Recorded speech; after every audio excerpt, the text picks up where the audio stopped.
Thank you for joining us today for Chief Executive Group's presentation of this exclusive webinar, How to Accelerate Your Revenue Growth Without the Risk. My name is Michael Bamberger, and I'll be your host for today's presentation. Chief Executive Group is dedicated to helping improve the effectiveness of CEOs and the companies you lead. We provide practical content in the pages of Chief Executive Magazine and on our website, chiefexecutive.net. Our exclusive events provide the opportunity for CEOs to network, learn, and share ideas with peers. Our peer networking organization, Chief Executive Network, brings CEOs together by facilitating industry-specific peer group meetings. Senior Executive Network helps CEOs develop their leadership teams with job-specific peer groups for each of their direct reports. And our proprietary research gives CEOs and senior executives unique insights into data and trends that help them effectively lead their organizations. If you're not familiar with our resources, I invite you to check out our website at chiefexecutive.net to learn more and register for upcoming webinars and events. Our presentation today will include a live Q&A session. Please be sure to enter any questions you have into the GoToWebinar control panel on the side of your screen under the Questions or Chat tab. You can submit questions throughout the presentation, so please feel free to enter them at any point during the webinar. Today's webinar is brought to you by Sterling Woods. Today is as unpredictable as yesterday, but you know that your sole focus is to drive the business forward no matter what. You have ideas, your team has ideas, it's limitless. But it's always more work, money, or time, which is never limitless. So how do you focus on what you can do today? Organic growth means supercharging what you already have to make it work harder. So after you take stock of what you have, think about one of your biggest assets, your data. Even if you have limited or fragmented data, there is a gold nugget in there that you can use to help determine which organic growth idea will work, based on what insight it tells you. Using your data is always an opportunity worth chasing, and it doesn't have to be daunting or complicated.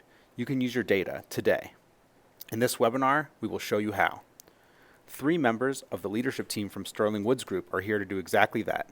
Sterling Woods works with chief executives to achieve near-term sales growth without the risk by applying data science, and they can help you act fast no matter what state of your data is. Let me introduce you to our first host, Rob Restagno, author, speaker, and CEO of the Sterling Woods Group. Rob is passionate about helping companies big and small make money from their data as soon as possible.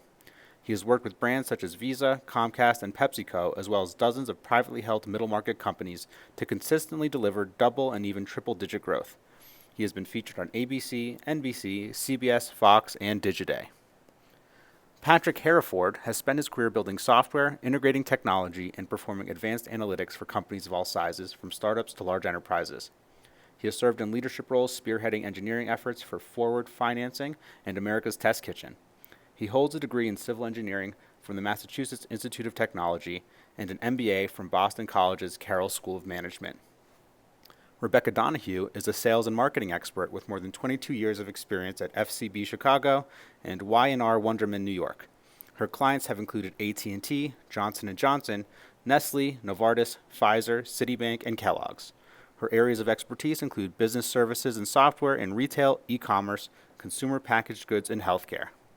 And now I'll hand things over to Rob to begin today's presentation. Thank you, Michael. Let's chat about how to accelerate our revenue growth without the risk. Many of you may have come across this recent survey from McKinsey & Company.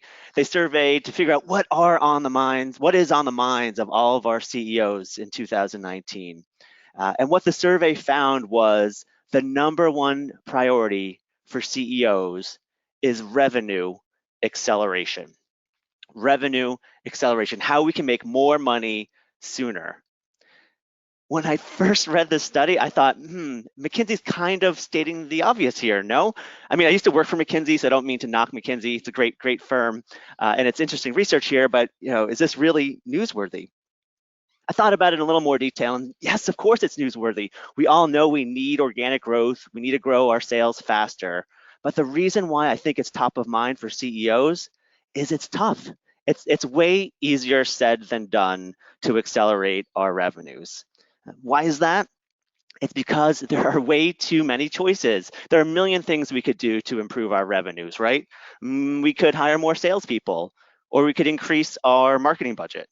We could launch new products, or we could take existing products and enter new markets. We can redeploy our sales team and optimize our channel strategy.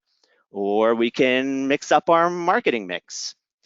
There are a lot of choices, and unfortunately, we have limited time, people, and resources to go after them. So we have to make the right decisions, and that is why revenue acceleration is so tough. The good news, there is a hero in the story, and that's data. Data can help us make the right decisions, but there's some bad news. There's way too much data, right? We have data about our customers. We have transactional data. We have CRM data. We have all of our online data. There's first-party data, second-party data, third-party data, and none of these data sources talk to each other. Now we're stuck integrating data sources. And guess what happens when you integrate data sources? You get more data. Thanks a lot. So we have so much going on here. Now we have to resort to using dashboards to boil everything up. And dashboards are great because they do simplify all these different sources, but every tool has its own dashboard. Now we're stuck boiling up what we just boiled up, building dashboards of dashboards. The other problem with dashboards is they're backwards looking, meaning they only look at your historical results. And we want some insight into the future, right? To grow our revenues, we need to predict the future somewhat. And that's where analytical suites come in. CDPs, DMPs, CRMs, OMG, TMI. We are spending so much time of being obsessed with big data that we're spending way too much of our efforts in our data rather than on our data. The next thing you know, another year goes by, and we've spent all of our time looking for more data sources, integrating different types of data, building the latest dashboard, and we haven't really done anything new. We're on the quest for the Holy Grail. We want data to tell us exactly what products to launch, which customers to focus on, what sales and marketing strategies to deploy. And all these data sources, all these technology suites, all these data scientists, they're promising bigger results faster. But have they delivered? Maybe we're on the wrong path. Maybe there's another way. Maybe instead of buying that newest data source, licensing that newest piece of technology, or hiring yet another statistician, maybe we need to take a giant step back. Let's explore what happens when we ask ourselves one transformational question. What exactly are we looking for? Let's step outside of the business world for a minute so I can introduce you to this guy, Ed Wade. It's around 2010, and he is the general manager of the Houston Astros, a Major League Baseball team. The team is really mediocre. They're winning and losing about 80 games a year. It's a coin toss whether or not they win or lose. And if you play 500 baseball, you're not going to make it to the postseason, and you're definitely not going to win the World Series. The owners of the team are getting a little tired of the mediocrity. So they go to Ed and say, hey, Ed, you need to come up with a new plan. You need to really turn things around. Your neck is on the line. Ed's looking around the league and seeing what the teams are winning or doing. And around this time, data has really gotten hot. Analytics in baseball has started to really heat up. The problem is Ed doesn't have any data, really. He hasn't focused on collecting data. In fact, most of his scouting reports are sent to him via fax. And unfortunately, no technology can build a database out of facsimiles. So Ed, with no data, realizing he has to change his strategy, decides to look at what the teams who are using data are up to. And he's looking at the big market teams like the Yankees, the Dodgers, the Cubs, and realizes that they're all trying to outbid each other for the elite fastball pitchers.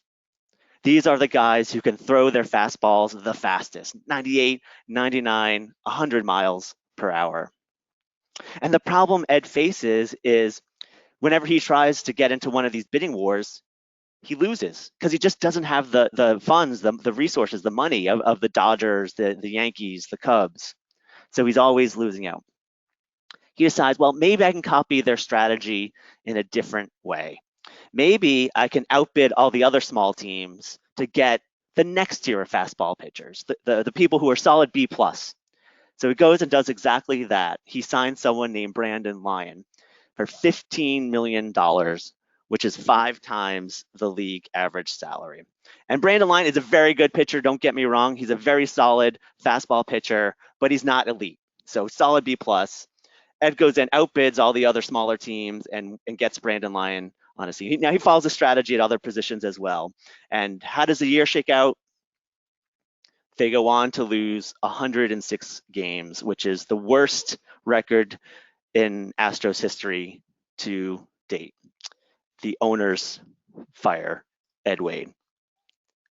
They go out and hire this guy, Jeff Luhnow. And Jeff's first order of business was, I need to build a database. I need to make more data-driven decisions as I'm thinking about how to turn around and rebuild this team. He goes out and convinces the owners to invest in something called ground control, which is a centralized database. At the same time, there's a sabermetrics conference. And sabermetrics, for those of you who are unaware of it, are this group of people who apply data science to baseball. So if you saw the movie Moneyball with Brad Pitt, that was all about sabermetrics, how you can make better baseball decisions using data. At this conference, there's a presentation from a company called TrackMan, a Danish-based company. And they're there talking about this new technology that they literally took missile tracking technology and applied it to baseball. It collects 24,000 data points per second. So if you do the math and every game is on average 3 hours long and there are 162 games per year, yada, yada, yada, you end up with trillions of data points by the end of the year. And the guy on stage is getting a little technical, is talking about curveballs and how he thinks it's a missed opportunity for the industry. And he starts by explaining how curveballs works and getting into laws of physics, and says it's all about the spin rate. And the higher the spin rate, the more the ball will curve and the harder it is for the batter to hit. So in fact, our data proves that all else equal, a pitcher who has a higher spin rate will outperform one who has a lower one.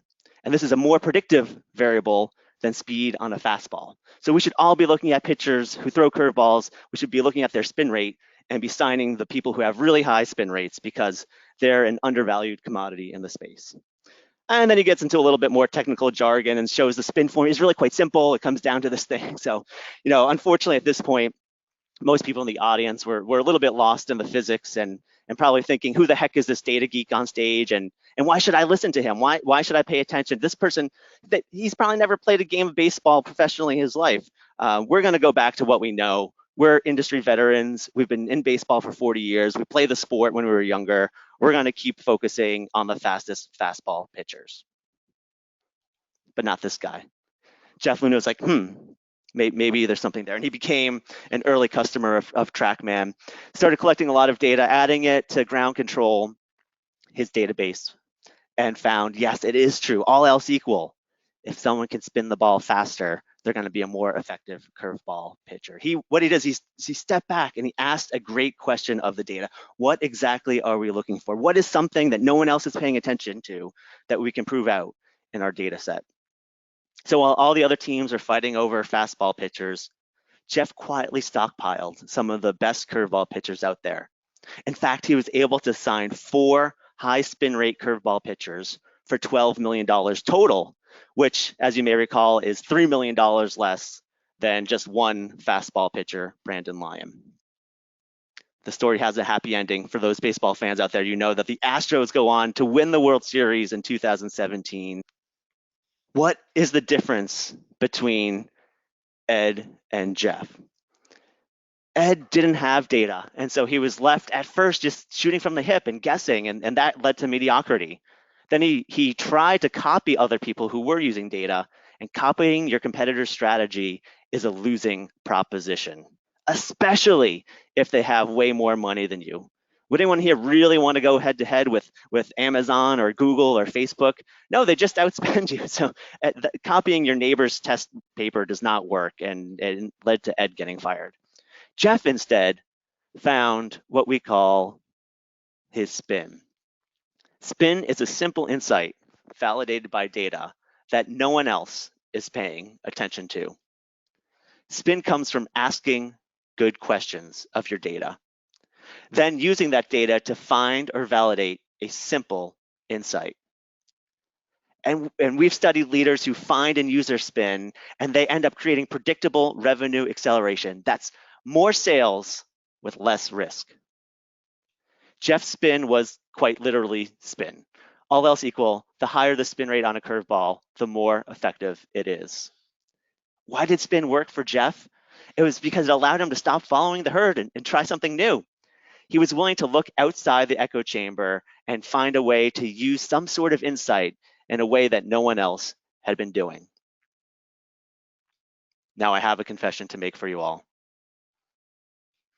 I was actually the data geek on stage there back at the Sabermetrics conference. And just to be clear, though, I was not by any means the Billy Bean. I was more the Jonah Hill in the story. But anyways, my name is Robert Stagno. I'm super excited about, ever since I figured out the spin rate thing in baseball, applying this formula to the business world and helping companies look for different ways to analyze their data to come up with ideas that no one else in the market is paying attention to. And what me and my team would love to do today is share some stories and some strategies, practical tips on how we can avoid the fate of Ed Wade and find our spin just like Jeff Luhnow. So my co-hosts here today are Rebecca Donahue and Patrick Hereford. And we're here to tell you all about spin, a simple insight validated by data that no one else is paying attention to. And all you have to do is follow this very simple, wait, hold on, no, not that formula, this formula. Here we go, we revised it. Certainty plus feasibility divided by inertia. What does that mean? Certain because we've validated our idea with data. Feasible is it's simple to implement. We have the team who can pull it off. We want low inertia, that's on the bottom of the equation here, bottom of the fraction. Low inertia, meaning we want to break through inertia. We don't want to keep doing the same thing we've always been doing. We don't want to do the same thing that everyone else in the industry is doing. We want something unique. And at the end of today's session, we'll tell you how to take the growth mindset assessment so you can figure out how you're doing along these 3 dimensions and get a customized report that tells you exactly what you can do to improve your spin rate, to get your spin up higher. So we want to get you here, high certainty, high feasibility, low inertia, and we want you to become what we call an accelerator. Now let me turn things over to my colleague Patrick to tell you, who can tell you all about Brad. Thank you, Rob. This is Brad Ring, owner of Bat and Kill Communications, which publishes, among other things, Brew Your Own magazine, which is all about the art and science of homebrewing. Brad's a successful niche publisher, continually looking to scoop up people who are new to the homebrewing category and get them to fall in love with his brand. He has been at this for 2 decades and has built a very strong product and following. But it's 2016, and like most of the publishing industry, he's experiencing several years in a row of unsatisfying results. Unfortunately, he and his team are just too short-staffed to take advantage of the shift to digital. They don't have enough resources for an analytics team, so Brad was left doing all the analysis himself, on top of the millions of other responsibilities he had. Brad also goes to industry events to come up with new ideas, but it never seems like there's enough time to try new things. He and his team barely have the time to get the magazine out every month. He's doing all the standard things: email newsletter, social posting, keeping up with direct mail and newsstand, but nothing seems to be turning the business around. Earlier in their decade, there was a glimmer of hope. They had hoped the advent of the iPad would accelerate their sales once again, but it proved to be only a one-time bump, not big enough to counteract the shifts in print advertising and circulation. Tired of not really making as much money as he'd like, he decides to invest in some research and analysis to determine his next step to get things booming again. The data shed some light on a brand new opportunity. He found his best customers, the ones who subscribe to the magazine, open all the emails, engage on social channels, tell their friends about the brand, are not the new to brewing folks they had imagined. In fact, the insight was these are people who are at an intermediate level. They have anywhere from 2 to 10 years experience in the hobby. They generally have a technical day job like being an engineer or an accountant, and they take much pride in the quality of their homebrewing skills. This makes sense, right?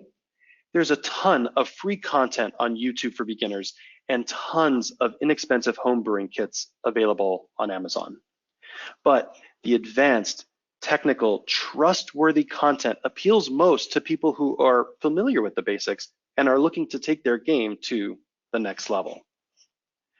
Given these new insights, Brad decides to spin up a digital membership that connects intermediate to advanced homebrewers with experts in the field. One of the most sought after features is the Ask Mr. Wizard feature, which allows members to ask a question and it will search the archives for an answer. If there is no answer, they can submit the question to the experts. Beyond digital content, members also get access to a monthly interactive question and answer webinar with experts in the field. Not only did the membership program increase digital revenues by a factor of 7, yes, 7, in the first year, they continue to grow because Brad has the confidence and data to invest in the right marketing channels because he knows who he is looking for. He has also been able to identify niches within the niche and has a successful premium product, the NanoCon event, for homebrewers who want to go semi-professional. All of this is possible due to a strategic, methodical investment in first-party data and predictive modeling that has given Brad deeper insight into his best customers.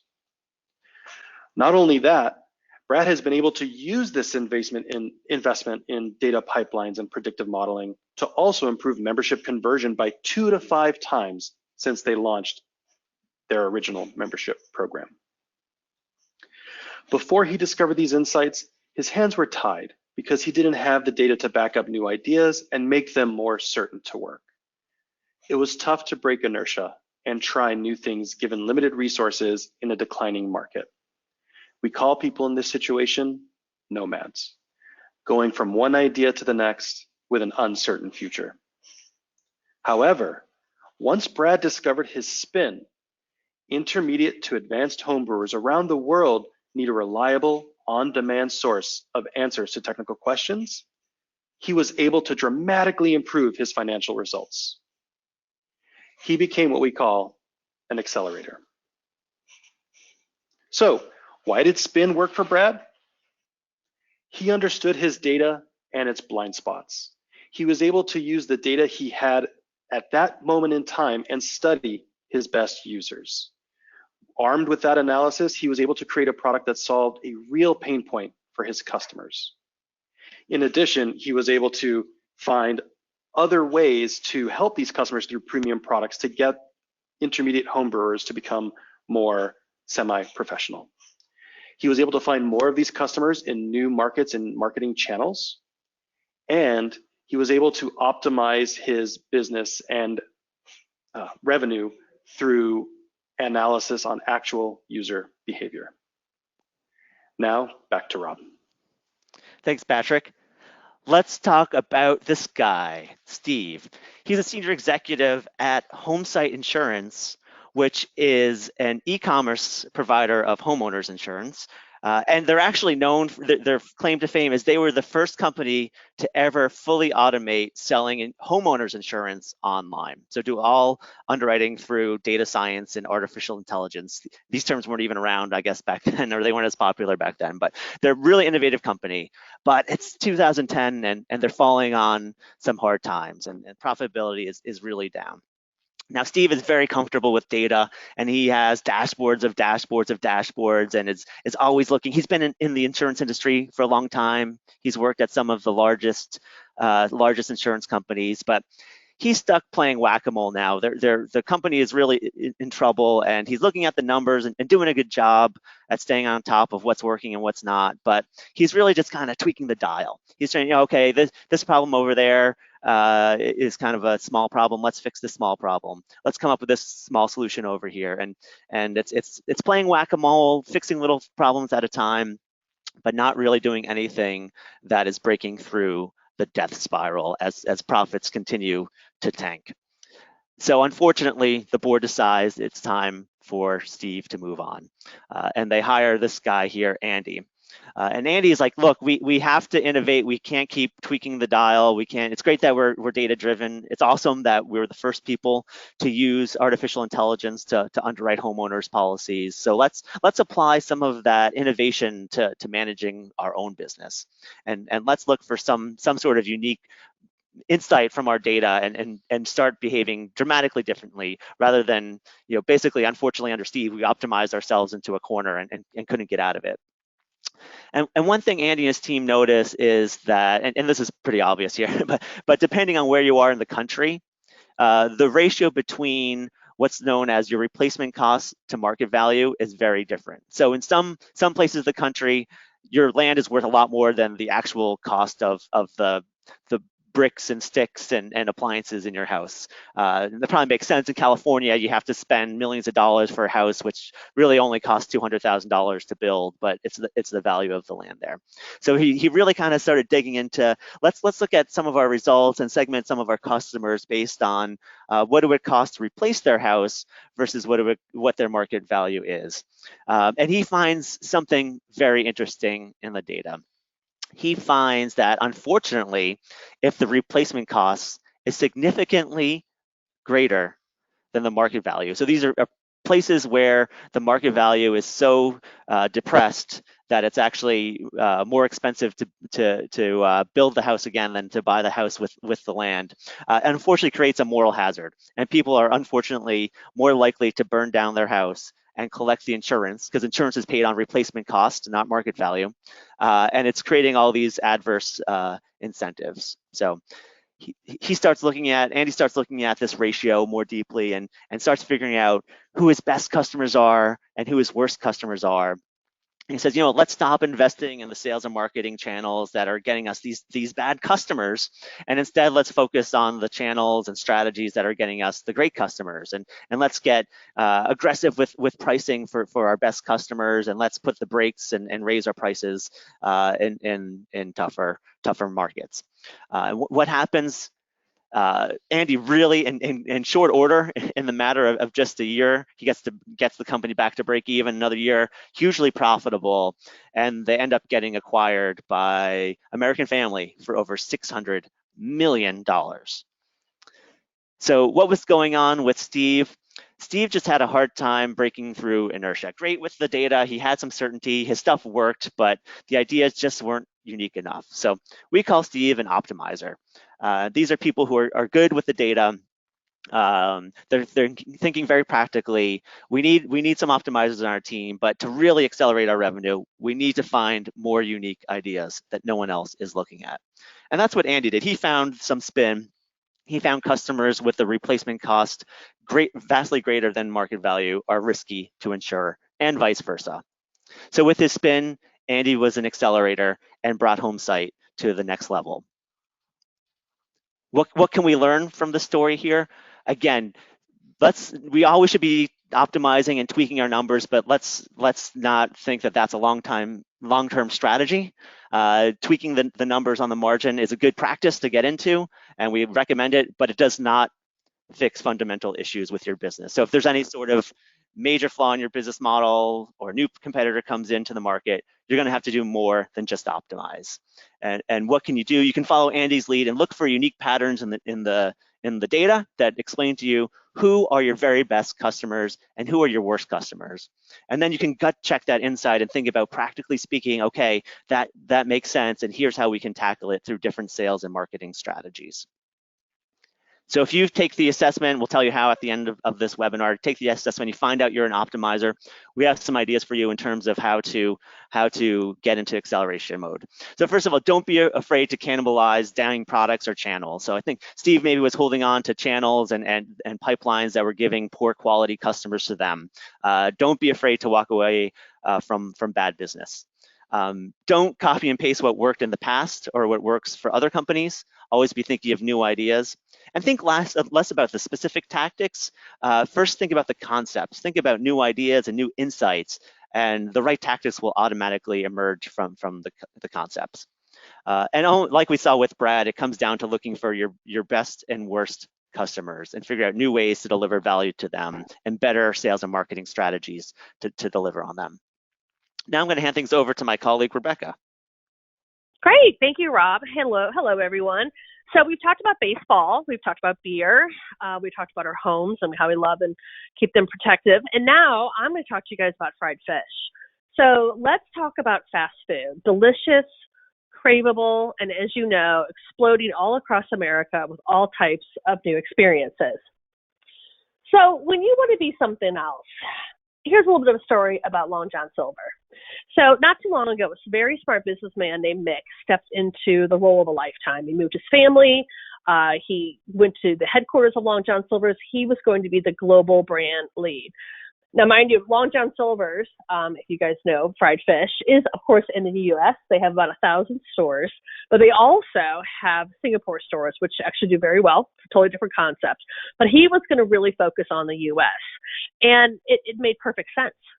This was something that he knew a great deal about. He himself, he owned 30 stores. The franchisees were thrilled to have a franchisee running the company. It was perfect. And it sounded perfect. And actually, in this case, again, is fried fish, as I talked about, deep fried carnival-loving fare that has been around for over 65 years. And I'm sure everybody, hopefully one time, has tried delicious Long John Silver's. It even came the crumblies, which are the secret Crispies that come off the fryer. It's a secret menu order that you could get. And then long ago, they used to pour cold beer right out of the taps. It was like a fish fry every day. And that's who Long John Silver's was. But the leadership team, mostly, of course, under Mick, convinced everyone that we needed to change because everyone was changing. Healthier eating, greens, smaller portions, because that's really what everybody was doing at that time or launching.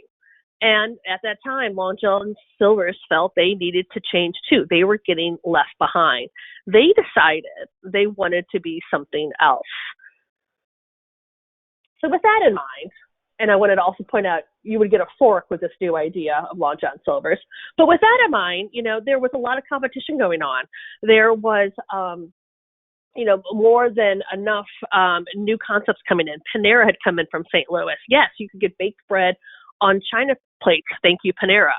And then along came Five Guys with real potato bags that when you go in, you weave through the potato bags that they're cutting up there in that store to make your French fries. And then Shake Shack shook us up. And then Chipotle burritos were coming at us with great advertising. And there was a whole new option of how you could eat Mexican food. And then, of course, we had freaky fast sandwiches from Jimmy John's in really good chicken places who were usually generous and kind, much like Chick-fil-A. So there was all of this noise out in the market. And that's when Long John Silver said, we don't want to be who we are anymore. So quickly, Mick envisioned a fish grill. No more of that, but more of a nice sit-down, fast casual, long dark tables with china. No more pirates, no more ahoys, no more trays, no more ship ropes. It was going to be Long John Silver's Long John Silver's Grill. And that checklist was made. You can see it here. We're going to update our stores. New colors, new look. We're not going to serve that fried fish. We'll have some here and there, but we're going to pull out our grill. And then we're going to have wine. And then we're going to have healthy oil.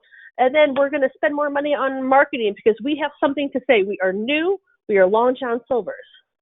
And Mick promised everyone they will come, they will come, they will come.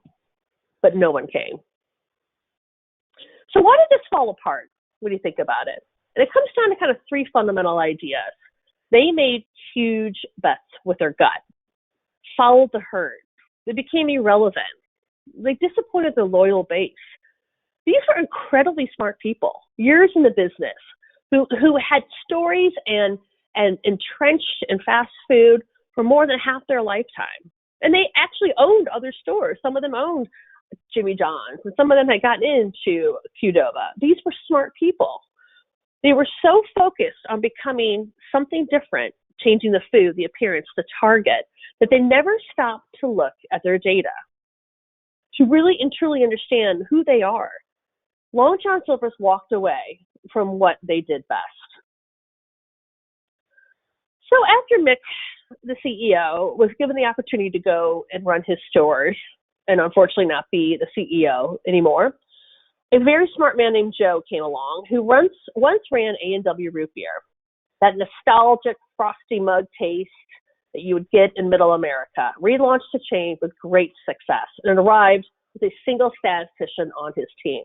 And it was relief for everyone to really retrench into what would be a 12-week data-driven meditation on what Long John Silver's really is and who was their core customer and how did they bring them back. They had alienated them. So here's what they did. The answer was in the data. They went to the store level data, and QSR, quick service restaurants, had this beautiful gift of their own data. They know everything of what people are doing. They know how often they eat, what they eat, if they use coupons or offers, do they eat in, do they drive through, what day of the week, how many people. The answer was so simple. Use your data to be more relevant and find out who your best customer is. So with that, they went into their data and they figured out what were people buying together. When you bought the Hush Puppies, you had a 50% chance that you were going to get a Diet Pepsi, or you might get the key lime pie. And this was data that was showing predictive patterns of what people did, actually what people did, so that what you can do is offer that to people that look just like them. And those people that look just like them were their core customers. And this data allowed them to reward them with special offers, bring them back in, and show how much they appreciated them. It was done through highly targeted digital ads, print circulation, a local TV, and store events. And the message was bringing us back to the original fish fry that everybody has loved for years. And once they tested that, they were able to roll that out and measure what worked, what didn't work, and how do we rebuild Long John Silver's. So when we think about Mick, he was certain, he was convincing. He had a huge personality, great person. He had a vision, and everybody wanted to be what everybody else was doing. Everyone believed in it, the owners, the corporate team, bankers, because he believed in it. He was truly a dreamer, but that dream needed to be grounded in foundational insights and data. And unfortunately, it wasn't. So Joe kindly redirected, kindly course corrected. He appreciated the passion to change, but he knew that it was the wrong change. And how did he know this? Because he knew that the data was in their answers. They knew that they had a core that loved them, and that core had walked away when they changed. So they had to try, obviously, extra hard to bring them back. But the only way you can bring them back is by celebrating who you are. So when we think about Joe and his spin, much like the other case studies, certainly, of course, it's about the data. The data told them that people love Long John Silver's. The data told them that they wanted the Ahoy hat. They love Talk Like a Pirate Day. It's huge. And Long John Silver's was an experience that was in their hearts. And you can find that data, what drives people to do that. And those hearts belong to a core American group. And Joe knew that his store level data showed that those customers not only would come back, but that they would buy more. And the more we were relevant to them, the more the relationship strengthened. So in terms of practical lessons, again, there's shifting sand, there's new concepts every day. But if you have the biggest asset, the treasure of data, it's absolutely time to use that and use it to your advantage and make good decisions that aren't based on big bets. And stick with the people who do love your brand. Talk to people who love your brand. Test and learn. That's the best way to figure out where you go next.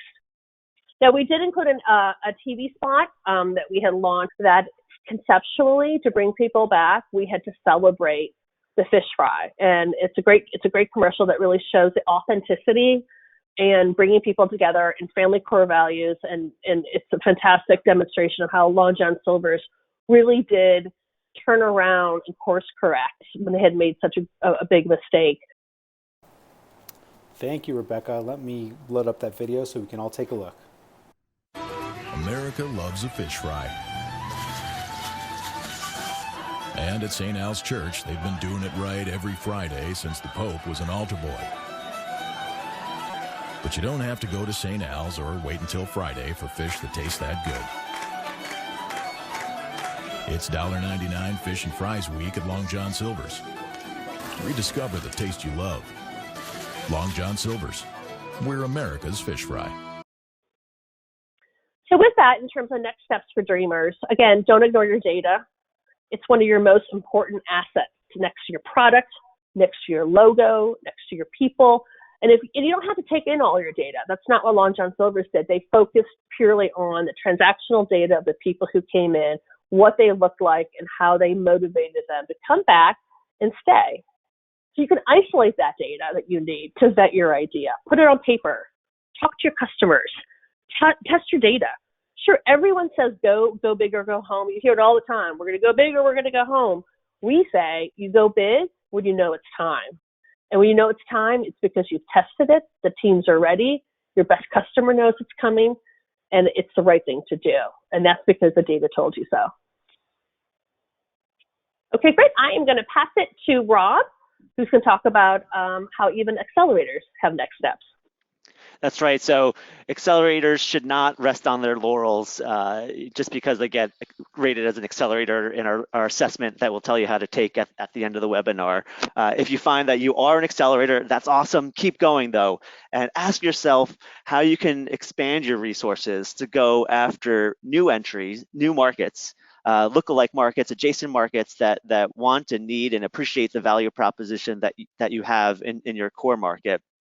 Or figure out ways to launch new products to increase customer lifetime value in your existing market. Ask yourself, what else can you do for what we call your whales, your very best customers? And usually that means coming up with different tiers of products, and you can offer premium level things like we saw Brad do to your very best customers. And then fall in love with the data and figure out where you can find more prospects that look like your very best customers. We're going to leave you now with some very practical strategies. We looked across these case studies and said, if there's something that you could start with doing tomorrow, these are the 3 things we'd recommend. Focus on the data you have today, discover your best customers, and continually experiment and optimize your results. So Patrick, you want to say a little bit about how we can get jump started today?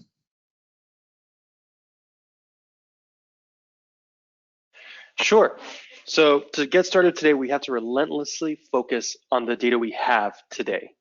In doing so, we're able to understand its blind spots, and we can craft strategies in order to fulfill and acquire more first-party data. As we continue to move forward with the data now in hand, we continually reinforce our 5-step process. And we have to ensure that every experiment we execute has value and insight delivered. Even if the experiment fails, there is still value added to your business in knowing that it will not work for your broader customer base. Great, thanks. One theme that came across loud and clear, hopefully, was that we need to use data to discover our best customers and their needs. And just a very quick case study, but we see this pattern in the data time and time again. You may ask, how did mobile gaming get to be a $35 billion industry? And most people I know download games and they only play the free version, but this industry is actually booming, worth over $35 billion. And that's because they focused on their whales. And what we can see in the data is the top 20% of users generate 88% of the revenue for the industry, spending over $14 a month on mobile games. And they got to $35 billion, even though 37% of users are what we call barnacles, people who will never pay you a penny.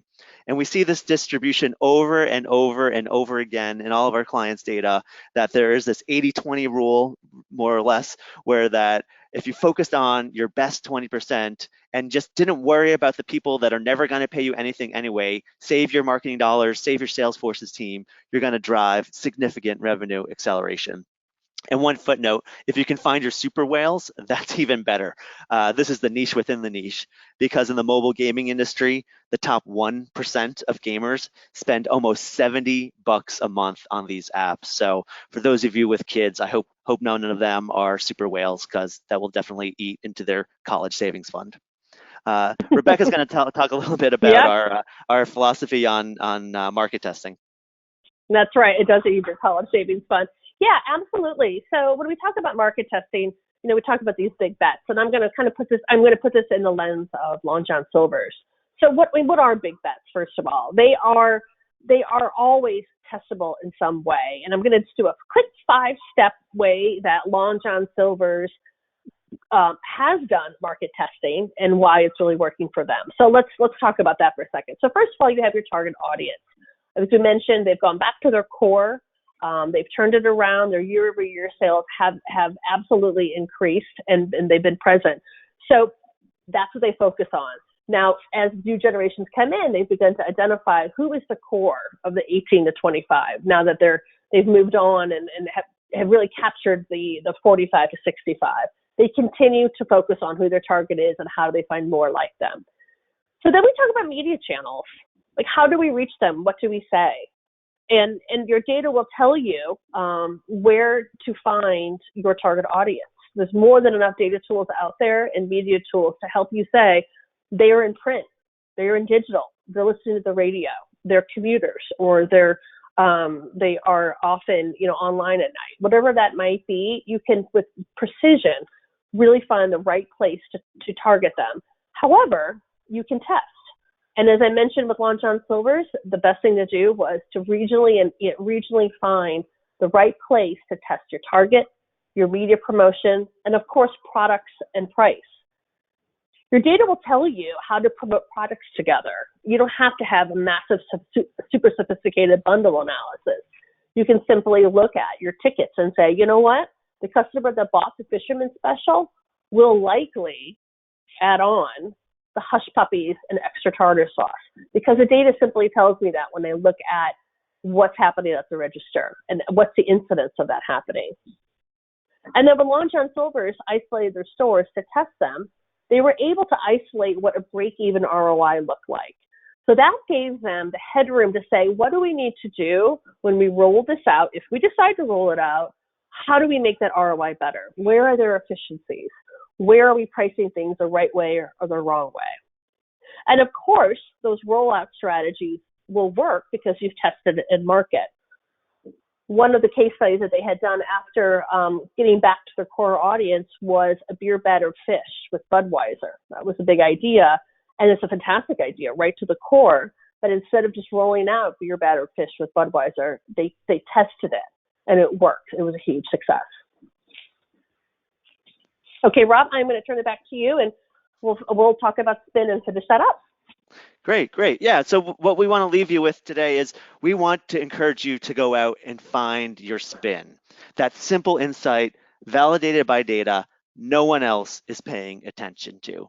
And remember, it comes down to this very simple equation, this one, certainty plus feasibility divided by inertia. And if you can have high certainty because you're acting based on data, you have high feasibility because you're coming up with practical ideas that your team can execute, and you're able to break through inertia, you're able to break through the status quo, you are going to be a revenue accelerator. So to see where you stack up, we encourage you to take this assessment. Come to our website at sterlingwoods.com. And you can find it easily there, or you can just go directly to this URL, sterlingwoods.com/growth-mindset-assessment. You'll figure out what persona you are in, and then you'll get some clear action steps in terms of how to progress from optimizer, dreamer, or nomad into accelerator. We're confident that following this approach works. We're excited about the attendees here. Thank you for taking the time. It shows that you're committed to using your data to accelerate your revenues without the risk. And we're confident you're going to be successful because you have amazing access to data that you may not even realize.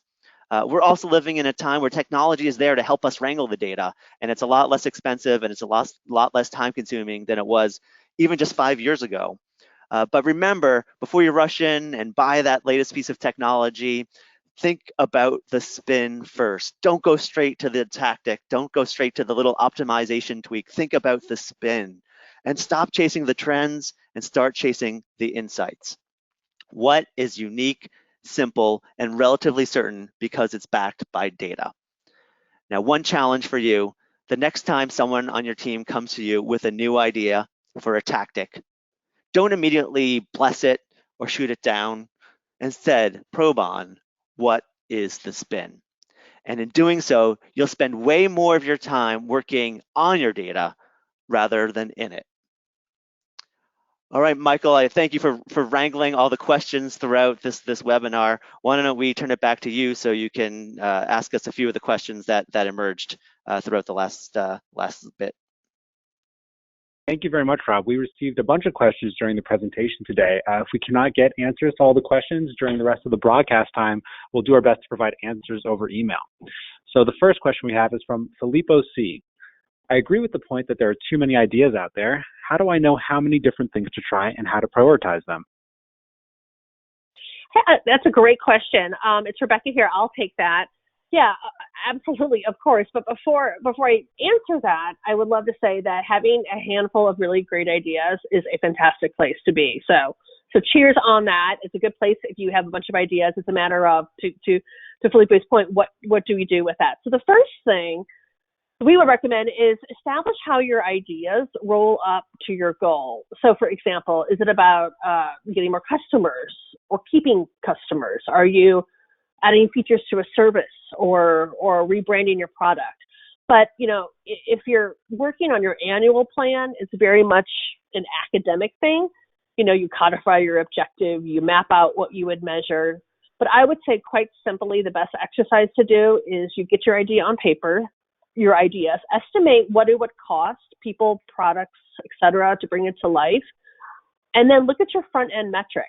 Is it about bringing people in and getting them to engage with the product, or is it moving it further down the sales funnel?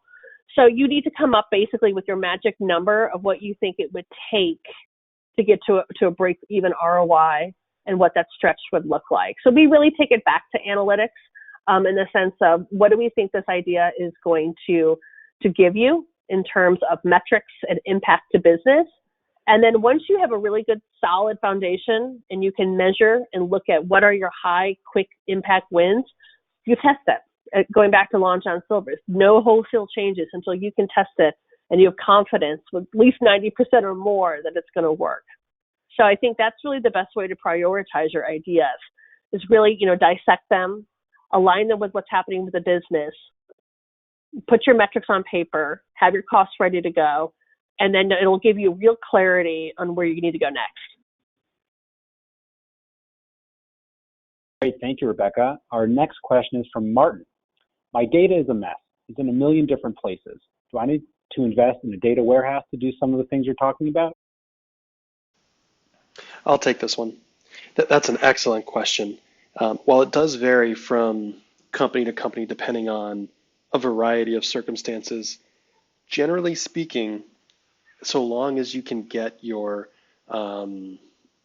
different data sources into flat files, like CSV files, comma separated values, you would go a long way to being able to create a robust data set without a data warehouse. You don't need a data warehouse to kickstart projects that require large amounts of data.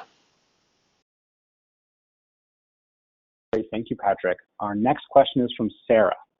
We need results now. How long does it take to wrangle the data, crunch the numbers, and actually act on the results?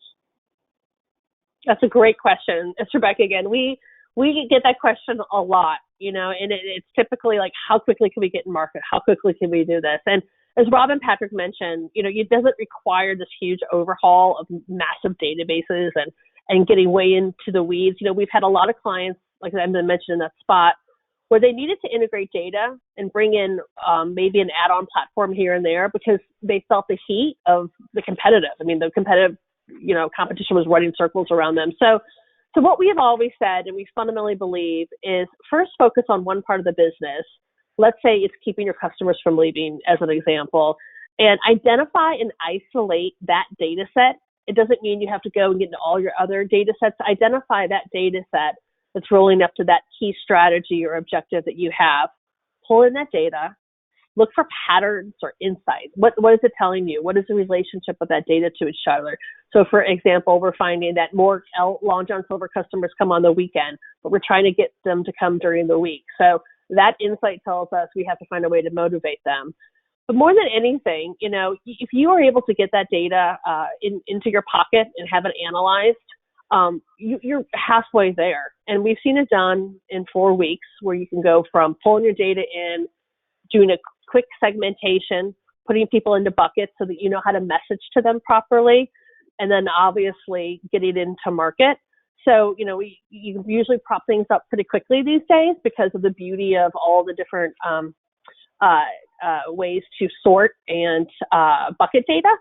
And then once you get it in the market, I would say, rule of thumb, at least give yourself 4 to 6 weeks, depending upon your purchase cycle and how long it takes for a purchase to happen, to look at results. But these days, with Tableau and Google Analytics, you should be able to see, pretty quickly and every day what's happening and how potentially, your test is affecting behavior. And is it worth, that rollout that we talked about?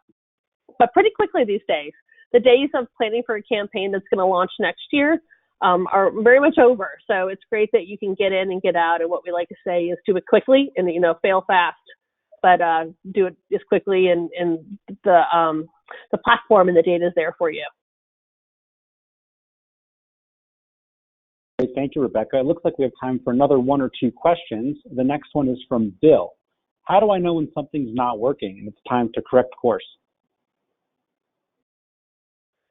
I will take that. I have I'll take that one too.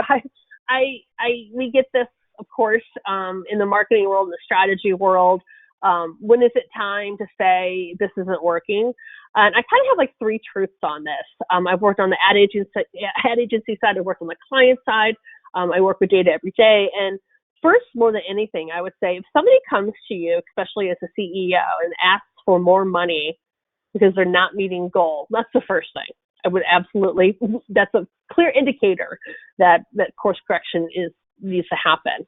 But if you're running a test or you've got something in the market and it's not meeting the metrics or goals or key performance indicators that you set out based upon your life cycle, you're not seeing a spike in sales, you're not seeing sales accelerating, or you're still getting customer complaints, whatever your KPI is, what you need to do is accept that you might need to redirect. But the only way to really know that you need to redirect or course correct is that you set those KPIs up from the beginning. Because when you do that work, that very important work, it keeps you from becoming emotional about a decision. You poured your heart into a project or an idea and it's not working. But if you come to that and you say, these are my KPIs, and if we're not meeting these, we luckily have a plan to course correct. So, again, the best thing to do is set your goals and track them and have a course correction plan even before you go into market.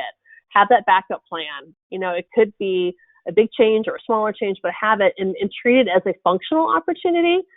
And then, of course, it needs to be sustainable or replicable. If it's not working and you can't repeat it in other markets, or it can't run for a sustainable long period of time without impacting your revenue, that's another indicator that it's not working. But set those KPIs up, in the very beginning.